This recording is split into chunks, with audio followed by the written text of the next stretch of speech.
Hi everyone, good evening to everyone. Hope everyone are fine, అంత బాగున్నారని అనుకుంటున్నాను.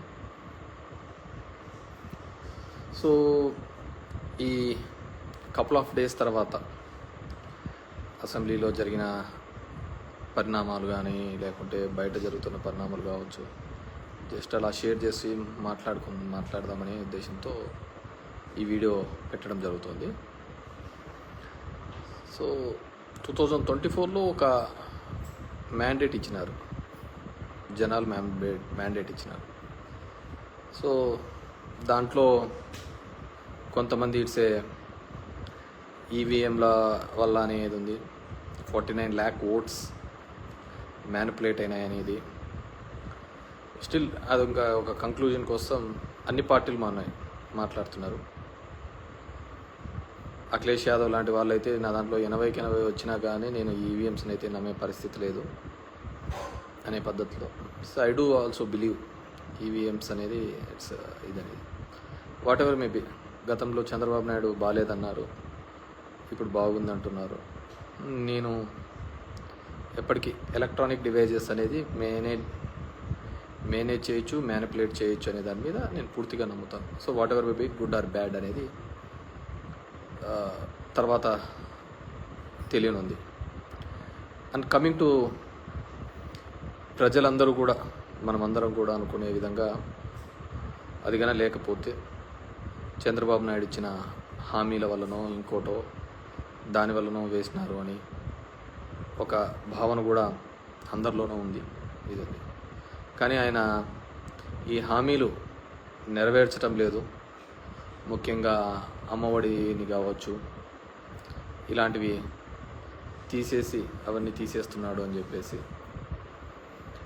బేసిక్గా వి కాంట్ ఎక్స్పెక్ట్ అద్భుతాలన్నీ అప్పుడే జరుగుతాయని కూడా మనం అనుకోకూడదు. We have to give them time. ఈ ఇయర్ ఎండ్ వరకు కూడా టైం ఇవ్వాలి. ఎందుకంటే వాళ్ళు సంపద సృష్టించి కదా తర్వాత ఇస్తామనేది, ముందైతే ఇస్తామని ఏం లేదు కదా. సంపద సృష్టించడానికన్నా మనం టైం ఇవ్వాలి కదా. సో ఆ సంపద సృష్టించిన తర్వాత మనం వాళ్ళు ఏ మాట వరకు నిలబెడతారు, ఏ విధంగా వాటిని ఇది చేస్తారు అనే దాన్ని మనం మాట్లాడుకోవచ్చు. అంతకుముందు మీ దృష్టికి తీసుకొని రావాల్సినది ఇసుక ప్రభుత్వం ఒక విధానం. అంటే నేను మొదటి నుంచి కూడా ప్రభుత్వం అనేది, గవర్నమెంట్ అనేది అడ్మినిస్ట్రేషన్ చేయాలి కానీ వ్యాపారాలు చేయకూడదు అనేది.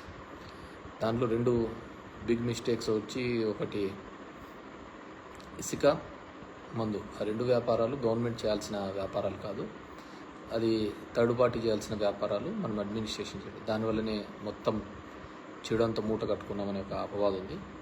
స్టిల్ ఈ గవర్నమెంట్ కూడా అదే కంటిన్యూ చేస్తుంది. వాళ్ళు ఏదైతే మారుస్తామన్నారో వాటిని మార్చకుండా తిరిగి అదే కంటిన్యూ చేయడం జరుగుతుంది. ఇట్స్ వాళ్ళ ఇది. ఇసుక అనేది ఉచితం అన్నారు, అది ఏ విధంగా దొరుకుతుంది మనందరికీ తెలిసింది. బట్ మేబీ ప్రజల చేత ఎన్నుకోబడి ఉంటే we have to give time for them. వాళ్ళకు కూడా టైం ఇచ్చి దాని మీద ఏ విధంగా రియాక్ట్ అవుతారు, ఏ విధంగా చేస్తారు, చేయకపోతే ఒక ప్లాట్ఫామ్స్ మీద ఏ విధంగా మన రెస్పాండ్ కావాలా, మహిళలకు ఇచ్చే దాంట్లోకి వచ్చి ఏ పథకాల గురించి ఏమంటే. సో దాని గురించి మనం పెద్దగా ఆలోచించాల్సిన అవసరం లేదు. దాని గురించి ఇది అనేది నా ఫీలింగ్. అయితే నేనైతే ఈ ఇయర్ ఎండ్ వరకు కూడా వాళ్ళకు ఇవ్వాలి, టైం ఇవ్వాలి. ఇప్పుడు రోజు మనం ఉన్నప్పుడు తెస్తూ ఉంటే అప్పుల వారం అని, మంగళవారం అని అంటుంటే, ఇప్పుడు చూస్తుంటే దగ్గర 32,000 కోట్లు డిఫరెంట్ రూపాల్లో తీసుకొని వచ్చాం. మరి అది ఎక్కడ ఖర్చు పెడుతున్నారో, ఎవరు ఖర్చు పెడుతున్నారో, ఎలా ఖర్చు పెడుతున్నారో కూడా తెలియటం లేదు. సో అది దాని గురించి ఒకటి. రెండోది చెత్త పన్ను. అప్పుడు వేసినప్పుడు చెత్త పన్ను వేసినందుకు చెత్త ముఖ్యమంత్రి అని కూడా మాట్లాడడం జరిగింది. చెత్త పన్ను అనేది చెత్తను కలెక్ట్ చేసుకోవడానికి ఖచ్చితంగా ప్రపంచ దేశాల్లో కావచ్చు, ఏ దేశంలో కూడా శానిటేషన్ బాగుండాలి అంటే ఖచ్చితంగా ఆ చెత్తను కలెక్ట్ చేసుకోవడానికి ఎవరికో ఒకరికి అప్పచెప్పాలి. లేదంటే నువ్వు తీసుకొని పోయి డంప్ యార్డ్లో వేయలేము కదా, మనం అంతా చెత్త తీసుకొని పోయి. సో దాని ఒక మెకానిజం ఉండాలి. సో ఆ రోజు ప్రతిపక్షంలో ఉన్నప్పుడు వాళ్ళు మాట్లాడినారు ఆ విధంగా వేయకూడదని. కానీ ఇప్పుడు మళ్ళీ వేయచ్చు, అది చెయ్యొచ్చు అనే పద్ధతిలో వాళ్ళు కూడా ఇంప్లిమెంట్ చేస్తున్నట్టు. పవన్ కళ్యాణ్ గారు కూడా అది మళ్ళీ ఎక్కడో ఇంప్లిమెంట్ చేస్తున్నట్టు నేను చూశాను. వెదర్ అది కరెక్టా తప్ప అని కూడా నాకు తెలియదు. కానీ ఖచ్చితంగా చెత్త కలెక్ట్ చేయడంలో మాత్రం నేను అప్పుడు సమర్థిస్తున్నాను, ఇప్పుడు సమర్థిస్తున్నాను. అది పవన్ కళ్యాణ్ గారు అది వేసి ఉన్నా కానీ అది కరెక్టే. ఎందుకు అంటే ఖచ్చితంగా నీ ఇంటి చెత్తను నువ్వు తీసుకొని పోయి డంప్ యార్డ్లో వేయలేవు. ఎవరో థర్డ్ పార్టీ తీసుకోవాలా, తీసుకొని పోయి అది తడి చెత్త పొడి చెత్తగా వేరు చేయాలా, దాన్ని సాగ్రిగేట్ చేసుకొని తీసుకోకపోతే దానివల్ల ఏదైనా ఉపయోగం ఉంటుంది. సో దాన్ని ఆ రోజు వాళ్ళు ప్రతిపక్షంలో రాజకీయంగా వాడుకోండొచ్చు, కానీ ప్రజల శ్రేయస్సు కోసం అయితే దట్స్ బెటర్. లేకుంటే మొత్తం చెత్త అంతా తీసుకొని పోయి కాలువలలో వేస్తారు, ఇంటి ముందర వేస్తుంటారు, దానివల్ల రోగాలు ఇవి తప్ప వేరేది ఏది రాదు. సో అది ఆ రోజు వాళ్ళకి తెలియకపోయి ఉండొచ్చు, తెలిసి ఉండొచ్చు, కానీ రాజకీయంగా ఏదో ఒకటి నింద అనేవి వేస్తుండే ఇప్పుడు మళ్ళీ ఇంప్లిమెంట్ చేస్తున్నారని నేను అనుకుంటున్నాను. ఆ విధంగా చేస్తేనే దానివల్ల ఉపయోగం ఉంటుంది. రెండోది వచ్చి ద మెయిన్ వచ్చి రీసర్వేకి అదేదో జరిగిపోతుందని వద్దు అని చంద్రబాబు నాయుడు చెప్పినారు, అవన్నీ క్యాన్సిల్ చేస్తున్నాను, క్యాబినెట్ అప్రూవ్ అన్నారు, మళ్ళీ నిన్న చూస్తే మళ్ళీ అది కంటిన్యూ చేస్తున్నామని చెప్పడం జరుగుతుంది. రీసర్వేకి సంబంధించి నిర్మలా సీతారామన్ తన బడ్జెట్ స్పీచ్లో కూడా చెప్పడం జరిగింది. ఇవి కొన్ని రిఫార్మ్స్ తీసుకొని రాకపోతే కష్టమని, పట్టణ ప్రాంతాల్లో అయితే GIS అని, జియోగ్రఫికల్ ఇండికేషన్ సిస్టమ్ అని, ఇక్కడైతే రీసర్వే అని, టైటిలింగ్ యాక్ట్ అని ఇలాంటివి తీసుకొని రావాలని, అప్పుడైతేనే మేము కొద్దిగా లోన్స్ ఇవ్వగలుగుతామనే పద్ధతిలో వాళ్ళు మాట్లాడడం జరిగింది. సో ఎందుకు నేను చెప్తున్నానంటే, ఉదాహరణకు మా అనంతపూర్ జిల్లా లాంటి జిల్లాల్లో సర్వే నెంబర్ 50 ఉదాహరణకు ఉంటే ఆ 50లో ఉండాల్సినది 70 ఎకరాల ఎక్స్టెంట్ అయితే 150 ఎకరాలకు పాస్బుక్లు ఉంటాయి. దాంట్లో ఎవడు భూమి మీద ఉన్నాడో, ఎవడు బ్యాంకు లోన్ కోసం దొంగ పాస్బుక్లు పెట్టుకున్నాడో కూడా ఎవరికి తెలియదు. ఆ విధంగా మా జిల్లాలో దగ్గర 25 లక్షల ఎకరాలకు ల్యాండ్ కంటే ఎక్కువ పాస్బుక్స్ ఉన్నాయి. అవన్నీ ఫిల్టర్ కావాలి, అవన్నీ క్లియర్ కావాలంటే ఖచ్చితంగా రీసర్వే తప్ప వేరే దారే లేదు.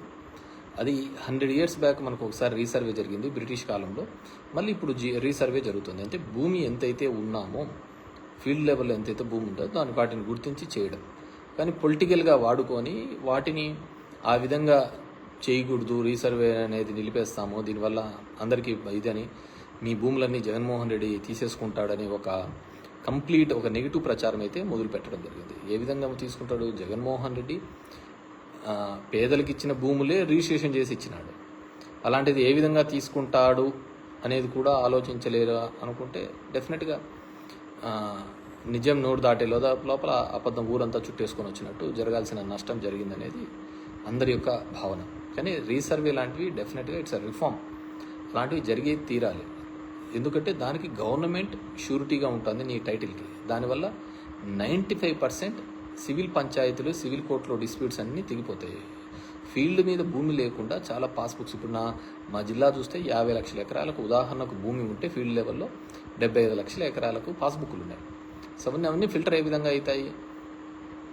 కాబట్టి వాటన్నిటినీ కూడా ఏ విధంగా చేస్తారు అని అంటే మళ్ళీ రీసర్వే ద్వారానే అవన్నీ రెక్టిఫికేషన్ అనేది కావడం జరుగుతుంది. లీగల్ డిస్ప్యూట్స్ అన్నీ పోవాలి అంటే, కానీ దానిలకు కూడా తప్పు పట్టడం జరిగింది. సో అందుకే నేను చెప్తున్నాను కదా, ఏమేమి చెప్పారు, ఏదేది చెప్పారు, ఇవన్నిటినీ కూడా అందరము కూడా పొలిటికల్ సరే ప్రజలకు ఆవేదన ఉండే ఉంటుంది. సో నాకు అది చూస్తున్నప్పుడు ఈ ప్రస్థానం సినిమాలో సాయి కుమార్ డైలాగ్ గుర్తుకొస్తుంది, ప్రతి మనిషిని కదిలించేది ఒక ఆశ ఒక్కటే అని. ఆ విధంగా ఆ ఆశతోనో కోరికతోనో కొత్తగా ఏమైనా మంచి జరుగుతుందని ఒక ఆలోచనతో చేసింటారు. So we have to give time. ప్రభుత్వానికి కూడా మనం టైం ఇవ్వాలి. టైం ఇచ్చిన తర్వాత వాళ్ళు కూడా ఈ ఇయర్లో కూడా చేయలేకపోతే సరే, ఒక ఫైనాన్షియల్ ఇయర్ అంతా అయిపోయినా కానీ నువ్వు చేస్తూ ఉన్న హామీలు ఏమైనాయి, సంపద సృష్టిస్తాను. ఇప్పుడు అమరావతి అనే దాంట్లో ఒక్కొరికి ఒక కన్ఫ్యూజన్ అనేది, కొంతమంది లోన్ అంటారు, కొంతమంది గ్రాంట్ అంటారు, కొంతమంది మేము చూసుకుంటామని చెప్పేసి ఫైనాన్షియల్ మినిస్టర్ మేము అని చెప్పి లోన్ కిందకి వస్తుంది. డిఫరెంట్ బ్యాంకింగ్ సెక్టర్, ఏఏబి కావచ్చు, ఎక్స్టర్నల్ ఎయిడెడ్ బ్యాంక్ ఈఏబి గురించి కావచ్చు, వరల్డ్ బ్యాంక్ గురించి కావచ్చు, డిఫరెంట్ బ్యాంక్స్ నుంచి ఇప్పిస్తాము అని అన్నారు. మరి అది ఏ విధంగా ఇప్పిస్తారనేది ఇంకా ఇంతవరకు గైడ్లైన్స్ రాలేదు. సో ఆ విధంగా ఉంది. దానిల మీద కూడా క్లారిటీ లేదనమాట. సో ఓవరాల్గా we have to give, because మనకు చేస్తామనేది ఎటువంటి ట్యాక్సేషన్ లేకుండా